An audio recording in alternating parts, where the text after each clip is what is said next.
Channel English classes by Soni sir. प्यारे बच्चों, हम लोग अध्ययन कर रहे हैं टेंसेज का, और पिछले वीडियो में मैंने आपको प्रेजेंट परफेक्ट कंटिन्यूअस टेंस के बारे में बताया है, यानी पिछले कुछ वीडियोज में मैंने आपको प्रेजेंट टेंस के बारे में कंप्लीटली बता दिया है।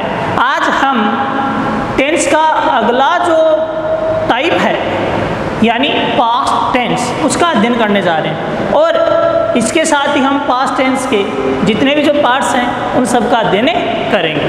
तो देखो स्टूडेंट्स, सबसे पहले हम अध्ययन करते हैं पास्ट टेंस में पास्ट इंडेफिनिट टेंस का, उसकी एडवर्ब्स क्या होती है और उसके अदर यूजेज क्या कुछ होते हैं। तो देखो जरा ध्यान से, पास्ट इंडेफिनिट टेंस यानी अनिश्चित भूतकाल। प्यारे बच्चों, इसकी हिंदी पहचान क्या होती है, ध्यान से देखना। सबसे पहले हम बात करते हैं हिंदी पहचान की, तो इसकी हिंदी पहचान होती है, हिंदी वाक्यों की क्रिया के अंत में ता, था, ती, थी, ते, थे, आ, ई, ए इत्यादि शब्द आते हैं।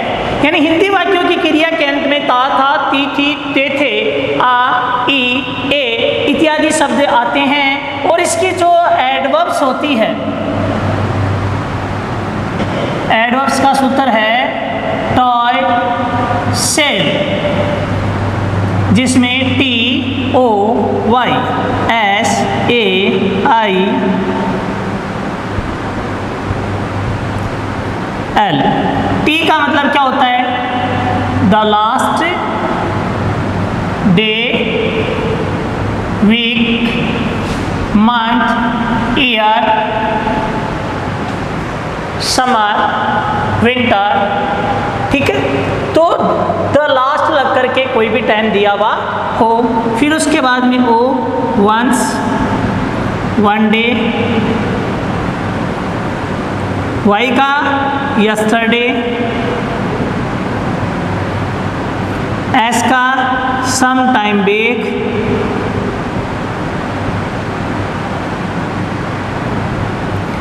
ए का एगो, आई का इन लग के कोई भी टाइम दिया हुआ हो, जैसे 2019, 2015, ठीक है, कोई भी टाइम दिया हो इन लग करके।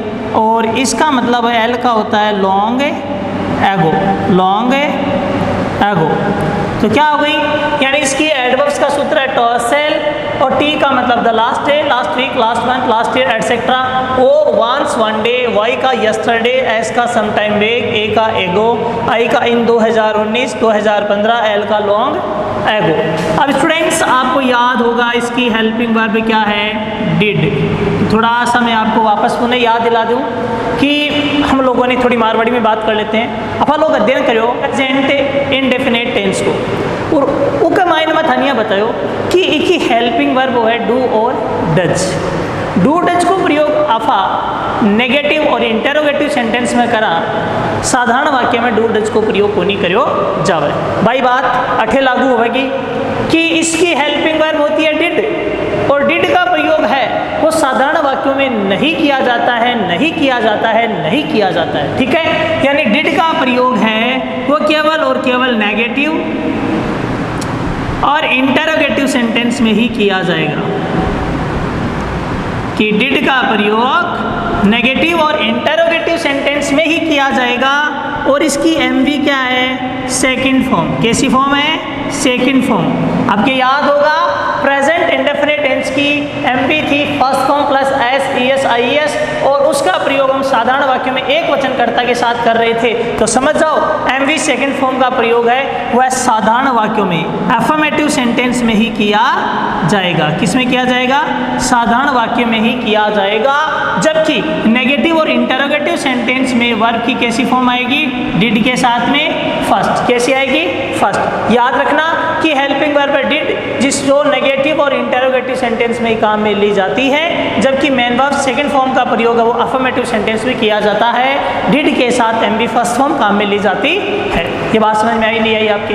अब हम अध्ययन करते हैं इसकी स्ट्रक्चर्स का, यानी सबसे पहले हम अध्ययन कर लेते हैं पास्ट इंडेफिनिट टेंस के जो सेंटेंसेज स्ट्रक्चर्स हैं उनका अध्ययन कर लेते हैं। तो देखो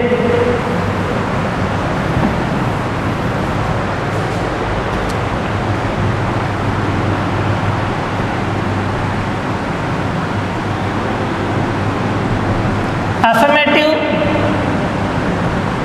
सेंटेंस, बेटा इसकी जो स्ट्रक्चर है वो होती है subject plus verb second plus object plus other words. बहुत ही शानदार बेहतरीन टेंस है ये। और जितने भी आपकी जो स्टोरी राइटिंग्स होती है और आपके जितने भी जो रिपोर्ट्स हैं वो किस में बनाई जाती है? पास्ट टेंस में बनाई जाती है। आपको इसका अध्ययन करना यानी कंप्लीटली ध्यान के साथ में मनोयोग के साथ इसका अध्ययन करना है। तो स्टूडेंट्स मैं एक उदाहरण यहाँ पे लिख रहा हूँ। मैंने लिखा छोटा सा बढ़िया सुंदर उदाहरण लिखा कि राजा ने 100 बाघ मारे। तो देखो 100 बाघ किसने मारे? राजा ने। आपने लिख दिया द किंग।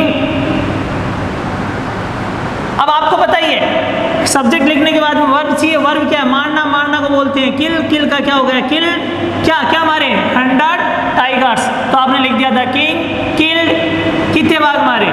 100 बाघ। तो आपने लिख दिया 100 टाइगर्स। हालांकि 100 बाघ उसने नहीं मारे थे, 99 बाघ मारे थे। आपको पता है इसकी स्टोरी हम लोग 12th क्लास में पढ़ते हैं कि द टाइगर किंग, उसमें केवल 99 बाघ मारे थे, 100वां बाघ मारा नहीं था। लेकिन सेंटेंस ऐसा ही है उसका, राजा ने 100 बाघ मार दिए अपने हिसाब से उसने। आगे देखो, जैसे मैंने लिख दिया कि लेखक दादी के साथ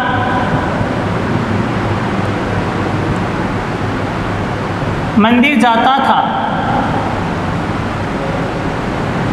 तो मंदिर कौन जाता था? लेखक। आपने लिख दिया दी ऑथर। वर्ब जाना गो की second form went. The author went to temple.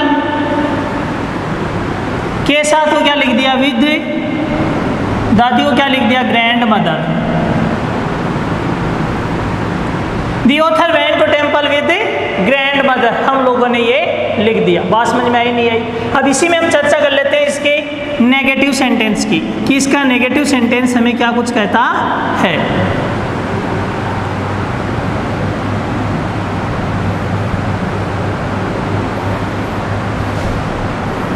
देखो जैसे आपने लिख दिया सब्जेक्ट प्लस इसमें क्या आएगी नेगेटिव सेंटेंस में? डिड। डिड के साथ क्या आएगा? नॉट। नॉट के बाद में वर्ब। वर्ब की first form plus object. Object के बाद में क्या आएगा? कॉम्प्लीमेंट्स या अदर। आपने लिख दिया अदर वर्ड्स। मैंने लिख दिया। और मैंने एक उदाहरण भी लिख दिया कि मैं उसे मारना नहीं चाहता था। मैं उसे मारना नहीं चाहता था। तो देखो कौन नहीं मारना चाहता था? मैं का मैंने क्या लिख दिया? आई। क्या लगा दिया? डिड। क्या लगा दिया? नॉट। I did not. चाहना को क्या लिख दोगे? Want. I did not want. और किल भी मारना है तो दो वर्ब एक साथ होती है तो आपने लगा दिया to kill. I did not want to kill किसे? उसे। उसे को क्या लिख दिया? हिम। क्या लिख दिया? हिम, क्योंकि ही है, ही का ऑब्जेक्टिव प्रोनाउन है। आपने लिख दिया उसे, या उसकी जगह हम लोग ये भी लिख सकते हैं हिम या हर। हिम या हर, कोई दिक्कत नहीं है कि मैं उसे मारना नहीं चाहता था। I did not want to kill him या हर। मैंने एक और लिख दिया राजेश ने उसे एक पत्र नहीं लिखा।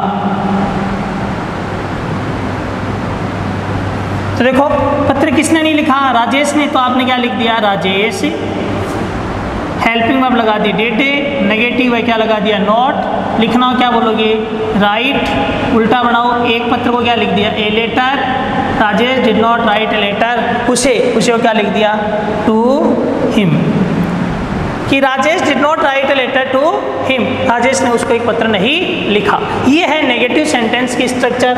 अब हम चर्चा कर लेते हैं लगे हाथ इंटरोगेटिव सेंटेंस की स्ट्रक्चर का, और फिर बात करते हैं usages of past indefinite tense.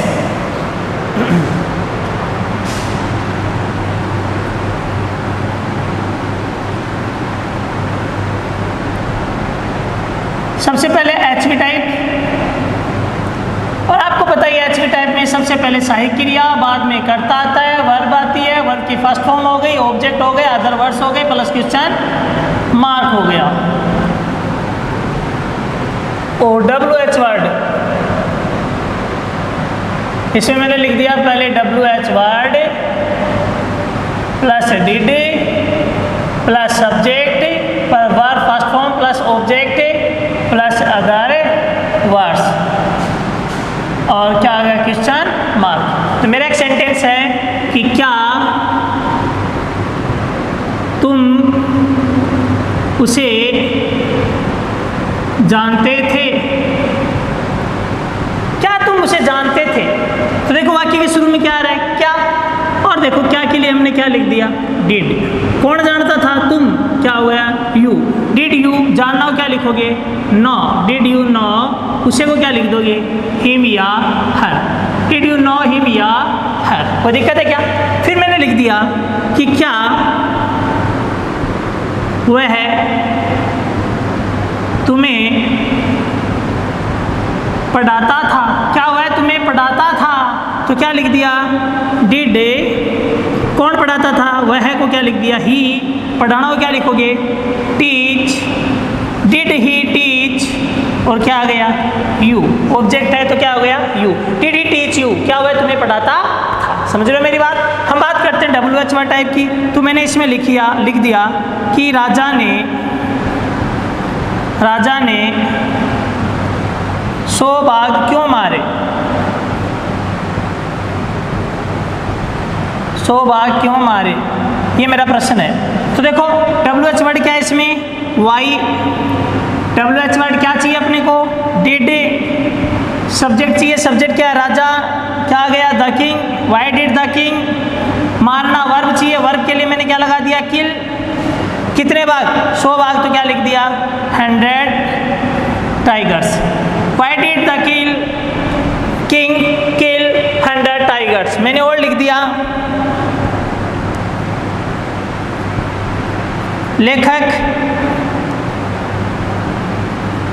गांव क्यों गया, तो क्या लिख दिया why did the author go to village, लेखक गांव क्यों गया, वो क्वेश्चन मार्क लगा दिया। तो इस प्रकार से हम पास्ट इंडेफिनिट टेंस है अकॉर्डिंग टू स्ट्रक्चर्स हम लोग इनको बना सकते हैं। अब हम बात करते हैं पास्ट इंडेफिनिट टेंस में इनके अदर यूजेज की बात करते हैं कि पास्ट इंडेफिनिट टेंस का प्रयोग और कहाँ क्या कुछ किया जाता है। तो इसके बेसिक फॉर्मूलाज है, अकॉर्डिंग टू फॉर्मूलाज हम लोग इनको कंप्लीट करते हैं। तो देखो सबसे पहले बात करते हैं, इसका प्रयोग किया जाता है to express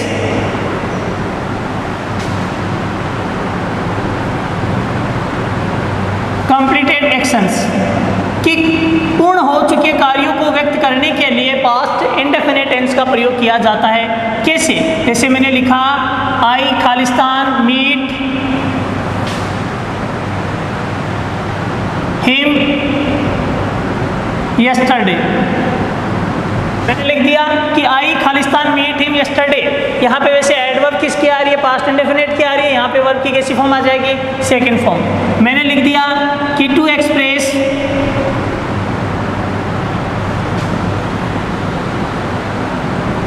habitual actions, to express habitual actions, कि आदतन कार्यों को व्यक्त करने के लिए पास्ट इंडेफिनिट टेंस का प्रयोग किया जाता है और ऐसे वाक्यों में यूज टू और क्या दिया हुआ मिलेगा, वुड आपको दिया हुआ मिलेगा जो हैबिट को शो करते हैं। फिर बेटा याद रख के चलना, इसका प्रयोग है वो to express positions in the past.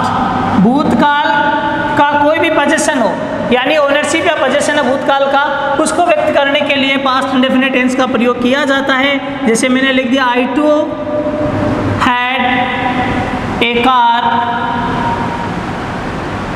Earlier, कि मेरे खुद के पास एक गाड़ी थी, मेरे खुद के पास पहले एक गाड़ी थी। तो कोई भी पोजीशंस को एक्सप्रेस करने के लिए पास्ट टेंस के, पास्ट टाइम की हम लोग पास्ट इंडेफिनिट टेंस का प्रयोग करते हैं। मैंने लिख दिया कि टू एक्सप्रेस पोजीशन या सिचुएशन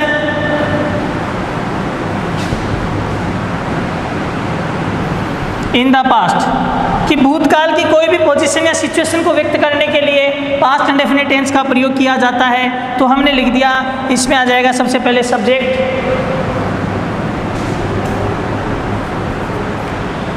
सब्जेक्ट के बाद में क्या आ जाएगा प्लस वाज या वर, प्लस कोई नाउन या प्रोनाउन, प्लस एडजेक्टिव या आपका कोई एडवर्ब आ जाएगा।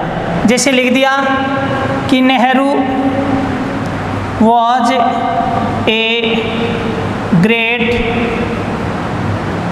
स्टेट्समैन, कि नेहरू एक महान स्टेट्समैन था। तो उसकी पोजीशन को शो किया गया है, तो उसकी पोजीशन को शो किया गया है तो हम लोग किसका प्रयोग करेंगे, पास्ट इंडेफिनिट टेंस का प्रयोग करेंगे। आगे देखो अदर यूजेस में बात करते हैं कि to express two actions,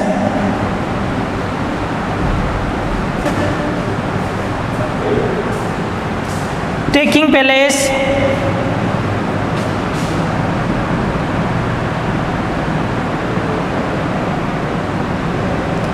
simultaneously, कि to express two actions taking place simultaneously, कि एक साथ जारी रहने वाले, एक साथ संपन्न हुए कार्य के लिए हम किसका प्रयोग करते हैं, पास्ट इंडेफिनिट टेंस का प्रयोग करते हैं। तो देखो to express two actions taking place simultaneously, एक साथ संपन्न हुए कार्यों को व्यक्त करने के लिए पास्ट इंडेफिनिट टेंस का प्रयोग किया जाता है। मैंने लिखा कि व्हाइल